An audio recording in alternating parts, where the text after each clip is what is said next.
भारत त्योहारों की भूमि है और इन त्योहारों में होली का विशेष स्थान है। रंगों का ये त्योहार प्रेम, भाईचारे और बुराई पर अच्छाई की जीत का प्रतीक है। होली के पीछे एक अत्यंत प्रसिद्ध और प्रेरणादायक कथा जुड़ी है, जो हमें सच्ची भक्ति और विश्वास की शक्ति का संदेश देती है। ये कथा है भक्त प्रहलाद, दुष्ट राजा हिरण्यकश्यप और उसकी बहन होलिका की। हिरण्यकश्यप का अहंकार। प्राचीन समय में हिरण्यकश्यप नाम का एक असुर राजा था। उसने कठोर तपस्या कर भगवान से वरदान प्राप्त किया था कि उसे कोई देवता, मनुष्य या पशु न मार सके। न दिन में, न रात में, न घर के अंदर, न बाहर, न धरती पर, न आकाश में और न किसी अस्त्र शस्त्र से। इस वरदान के कारण वो अत्यंत घमंडी और निर्दयी बन गया। उसने स्वयं को भगवान घोषित कर दिया और अपने राज्य में आदेश दिया कि सभी लोग उसी की पूजा करें। लेकिन उसका पुत्र प्रहलाद बचपन से ही भगवान विष्णु का परम भक्त था। वो हर समय नारायण नारायण का जाप करता रहता था। ये बात हिरण्यकश्यप को बिल्कुल पसंद नहीं थी। उसने कई बार प्रहलाद को समझाया, डांटा, धमकाया, लेकिन प्रहलाद ने भगवान विष्णु की भक्ति नहीं छोड़ी। प्रहलाद पर अत्याचार।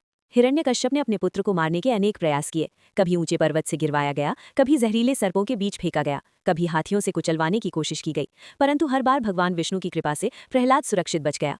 उसकी अटूट भक्ति और विश्वास ने उसे हर संकट से बचाया। जब हिरण्यकश्यप को कोई उपाय समझ नहीं आया तो उसने अपनी बहन होलिका की सहायता ली। होलिका को वरदान प्राप्त था कि वो अग्नि में नहीं जलेगी। योजना बनाई गई कि होलिका प्रहलाद को अपनी गोद में लेकर अग्नि में बैठेगी, जिससे प्रहलाद जल जाएगा और होलिका सुरक्षित बच जाएगी। होलिका दहन। निर्धारित दिन होलिका ने प्रहलाद को गोद में लिया और जलती हुई अग्नि में बैठ गई। प्रहलाद पूरी श्रद्धा से भगवान विष्णु का नाम जपता रहा, लेकिन हुआ कुछ और ही। भगवान की कृपा से होलिका का वरदान निष्फल हो गया, क्योंकि वो इसे बुरे उद्देश्य से उपयोग कर रही थी। अग्नि में होलिका जलकर भस्म हो गई और प्रहलाद सुरक्षित बाहर निकल आया। ये घटना फाल्गुन मास की पूर्णिमा को हुई थी। तभी से हर वर्ष इस दिन होलिका दहन किया जाता है। लोग लकड़ियां और उपले जलाकर बुराई के अंत और अच्छाई की विजय का प्रतीक मनाते हैं। भगवान का अवतार।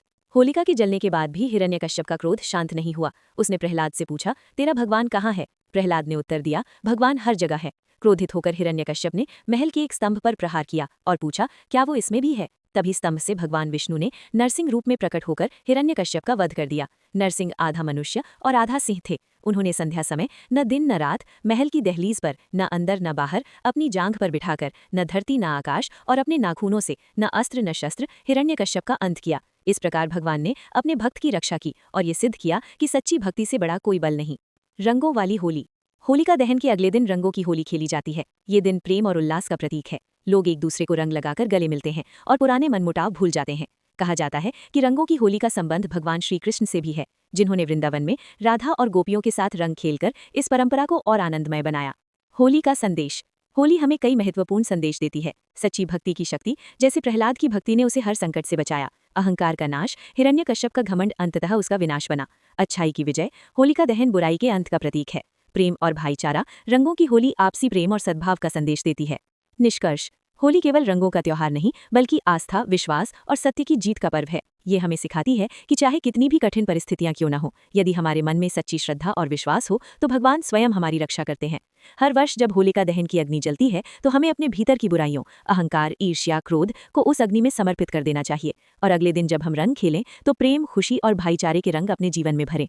इसी पावन भावना के साथ हम सभी को होली का त्योहार मनाना चाहिए। बुराई पर अच्छाई की विजय और प्रेम के रंगों से भरा जीवन।